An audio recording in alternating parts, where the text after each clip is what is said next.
It's funny because I grew up in San Francisco and went to a private school, so people had very liberal views of what our government should be doing, what other governments should be doing, and life people should be living. And I remember quite regularly, especially in my history classes, people, oh, well, communism's wonderful.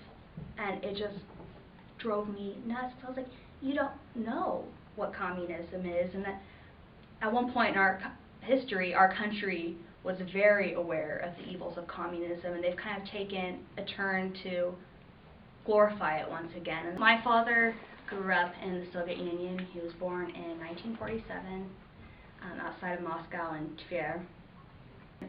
So he grew up in part of Russia that was hit really hard by World War II.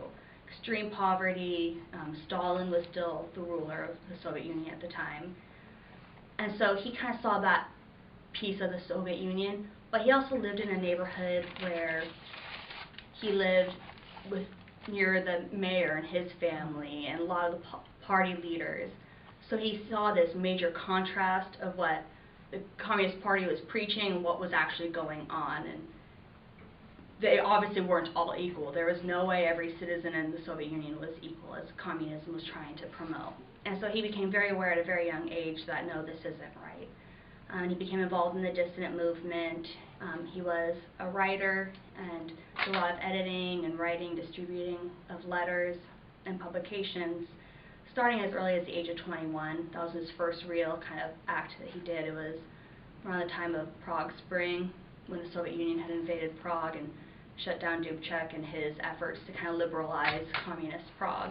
And he became really involved, worked alongside famous people like Solzhenitsyn and Sokolov, Medvedev, and Maximov, and all those big names in the Russian human rights movement during that time era, and was one of the people to start up the Amnesty International branch in Moscow. And so he was part of that, and he did a lot of the writing letter campaigns himself back then. Of course, they worked a little differently than they do now. And so that was kind of my own little personal connection there, is that my father had been part of this in his own life, and he had fought human rights and really seen what the lack of human rights looks like growing up.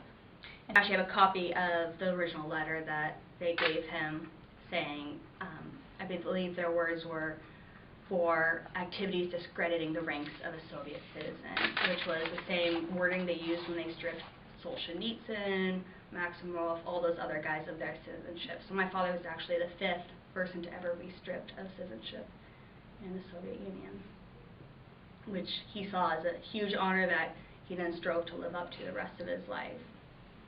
Weirdly enough, I never really knew this piece about him until after he passed away. He never shared he would share personal experiences here and there, but for the most part he was apparently very humble and just didn't really like to talk about himself like that and kept it to himself. I know he was always a guest at all the consulate events, and I just figured he was Russian. I didn't know, I was a child, I didn't know what to think about it. But my senior year of high school, when he passed away, a lot of it began to surface, and the San Francisco Chronicle did his obituary, and it was definitely a shock to me to learn all these new things about my father and what a phenomenal person he had been.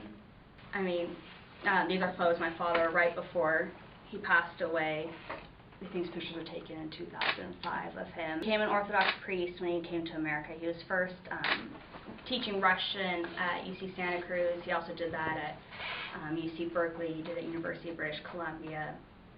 But in the 80s, he went to seminary in New York, and he became an Orthodox priest. And so he became a priest, and then when I was about 3 years old, we moved to San Francisco and became the dean of the cathedral in San Francisco, which was actually the very first Orthodox church in America. And so it was built by the czars, and the chandeliers and bells and all of that are all gifts from the czar. So it's kind of a huge blessing for him to be able to finish out his time there. It kind of came full circle.